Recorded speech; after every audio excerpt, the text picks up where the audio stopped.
Here you have NASDAQ, right?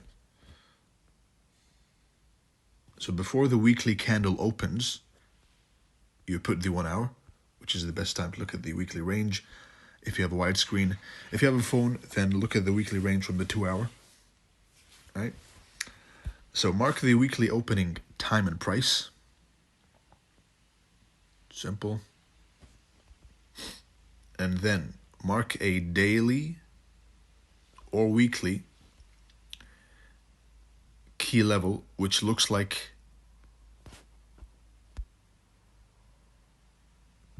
it could push price, or it could mark the lower high of the week.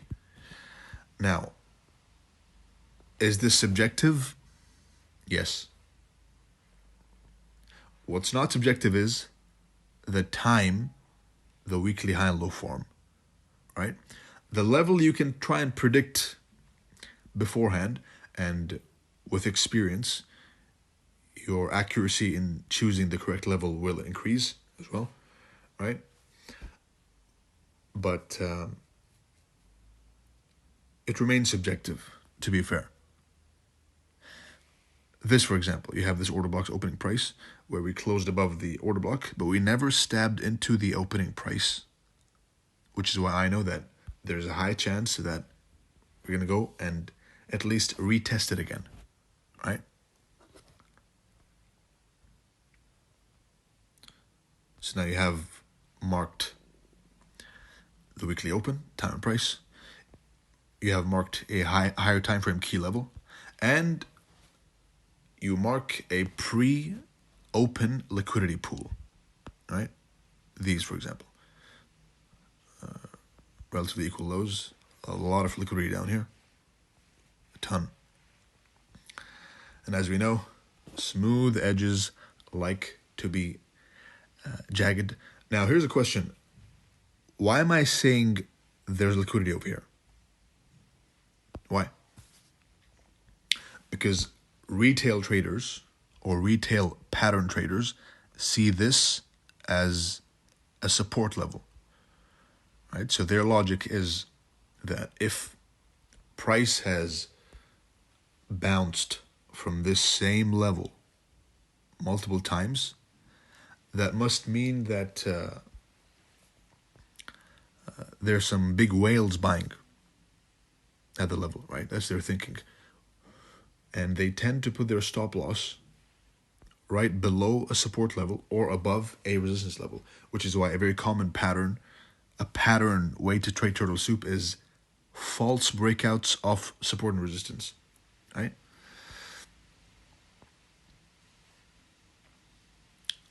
That is why there is a lot of uninformed liquidity in the form of sell stops that lies below previous lows. So you mark the pre-open liquidity pool, you mark the key level,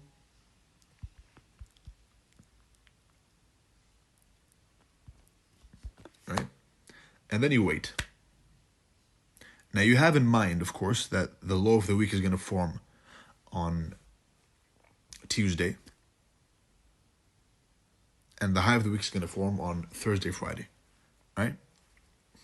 Now I say Tuesday, but it's the first half of the week forms a low, the second half forms a high. So you wait. Monday, usually nothing. There is a way to trade Mondays, which is range trading them, right? Because you can trade every day, but you don't want to trade every day because then that can lead to burnout, and you have to have in mind what kind of trader you are. That's important. So Monday, usually skip unless you see something enticing. All right? As we know, the low of the week is going to form in the first half of the week, and the high is going to form in the second half, generally speaking.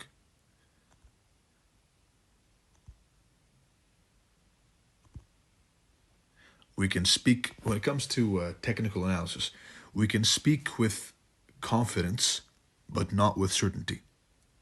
So, Monday, range. Tuesday, you smack into the liquidity pool.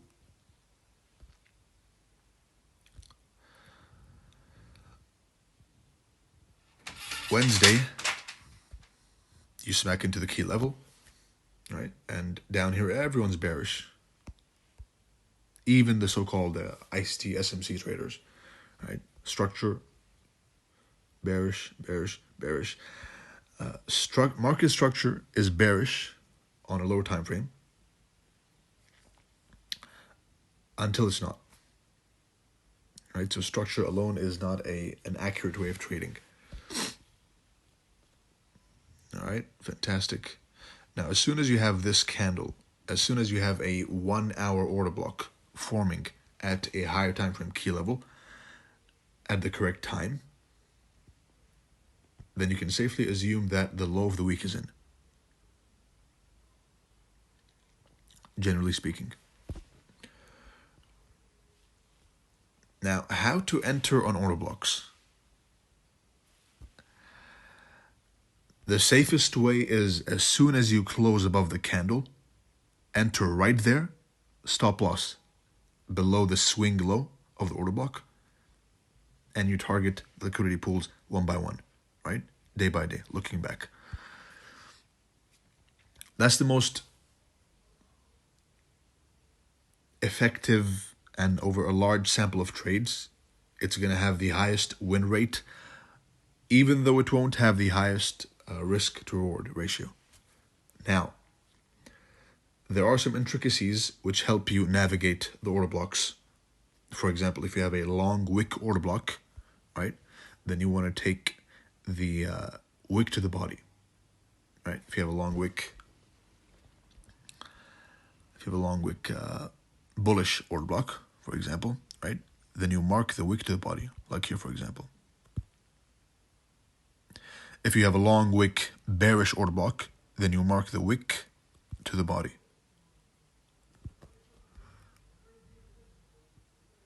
If you have a stubby, thick order block, then you generally look at the open. The opening price is the one that will give the reaction, right? If you have a long wick to the other side of the order block, then you expect the rejection block to be hit. All right, so those are the three scenarios of order blocks. The safest way is as soon as you close above it, right, then keeping in mind the range and the look back, you're going to put the stop loss below the order block and target the old highs one by one, all right? So, opening price and time. And the opening price is a great tool to measure oversold and overbought. Right over here.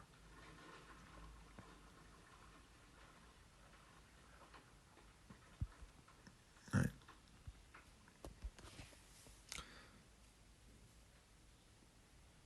Declining opening price. The higher the opening price goes, the higher the likelihood of a reversal. Right? So, opening price and time, pre-open liquidity pool, and key level which you think will mark the low or high of the week. Right? Decline, close above, rally. And continuation pattern traders all had this marked, this FVG, but no, that's not what matters. All that matters to me is the range at the top or the bottom and whatever happens inside this range, right? Because usually what they're doing is accumulating, right? They're generating interest on both ends of this range. And what that means is dumb money is waiting for one side to break so they can go short, and waiting for one side to break out bullishly to go long, right? Always think why. Don't think pattern. The most successful traders I've seen, and I've seen many, they all have one thing in common, which is they have a curious mind, always asking why. This is a range. What does it mean? It means interest on the buy side and interest on the sell side. Breakout traders getting ready to short the breakdown or long the breakout. False breakout. Right? A consolidation is a generation of interest by the market makers on both ends of the range. That's why range trading is, I often say, it's the secret to the market. Right? Range trading. If you know how to trade ranges alone, then you can make a whole career trading only ranges. So, open, decline, low of the week formed at the expected time, rally. And then usually I'm looking for a topping trade, which won't offer as much of a movement as the main move, because the main move happens at the high or low of the week. The opposing end of the range is it has less distance price-wise, right? Less than half of this one. So we rally, we go up, and this is where I came right here on Friday. Let's see what happened over there. Right there. Now, for the index charts, the S&P 500, the NASDAQ, 9 o'clock is a key time, which is 9 a.m. The 9 a.m. candle, and even before the 8:15 onwards candle, is very important, right? But this is what happened.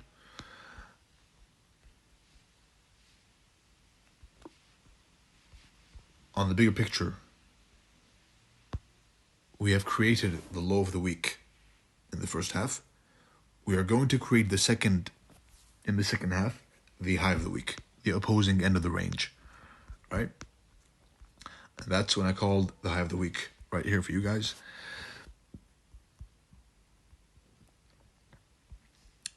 As soon as you see rejection of this candle's high, then you look for bearishness. You can enter up here, right? And there's a valid entry if you go to the lower time frames up there. However, just to make sure that nobody wrecks themselves, I waited for a clear entry, change in the state of delivery. So up close, closing above, false order block, closing above. And then at 9 o'clock, after 9 o'clock, they gave us a 5-minute bearish order block above an old high. And if you're bearish, and if your bias is correct, then more often than not, the high of the candle is created, the 4-hour and the daily, right? And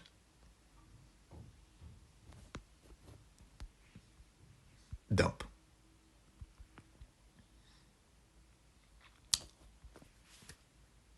What is this? It's a range, right? Market makers manipulating, generating interest on both ends of the range, on the buy side and the sell side, pumping above the old high, everyone's bullish, and then confirming their intention, very important, confirming their intention by closing below this low and disrespecting this FVG. Right? Range high, range low, turtle soup, called live beforehand, and decline. Partial at the low that took the high. And this is also a market maker model. Usually market maker models, the original consolidation is one of the opposing ends of the range. Right? It's either the range high or the range low of here. OC.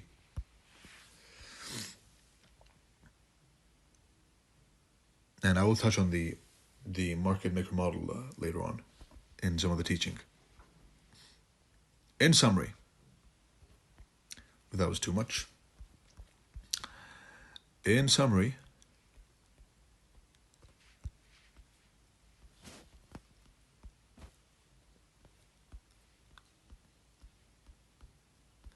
you have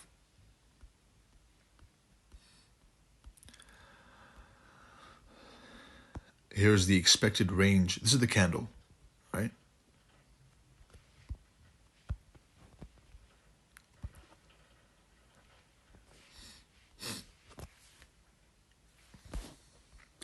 Pre-liquidity pool, pre-open. Key level which you expect will hold price for the low of the week or the high of the week if you're bearish, right? Dump into key level in the first half of the week. And I saw a lot of you catch this move. Well done. And that's trade number one. And trade number two came right there, given for free, spoon-fed to you on Twitter. So it pays to be active. And with that, I conclude this teaching. It was a longer lecture than I expected. So study it well. Watch it once, twice, thrice with notes if you want to make the most use of it. And on that note, I wish you good luck, good trading, and see you all on March the 6th for the excuse me. See you all March the 6th for the first video of the Turtle Soup Manual series. Right? Just a reminder that I'm going to be posting a Turtle Soup series for free on YouTube starting March the 6th. So be sure to attend and be there. And if you've made it to the end of this video, well done. You are better than 90% who skipped and are trying to look for some secret sauce, which there is, but the most effective and the most enigmatic secret sauce you're looking for is consistency in your own charts, is sitting down, closing all your social media, keeping Twitter away, keeping Telegram away. You and your charts and the knowledge you know is the truth because you've seen it happen. You can see it happen beforehand, but when it comes to real time, it seems that it's just not clicking, right? Why is that? It's because you haven't practiced enough and you're following too many people on Twitter. Too many people. And Telegram, right? So avoid multiple sources of information. You have ICT, core content, for free on YouTube. You have me for Turtle Soup. Everyone else is a distraction. And I can't emphasize this enough. Some of you will hear this and say, he's just marketing himself. And others will realize that it's the truth, right? The more people you have whispering in your ears, the more likely you are to commit an error, right? So avoid multiple sources of information. Keep all social media away except a select few who you follow. And it's you, your charts, and your expectations versus the outcome.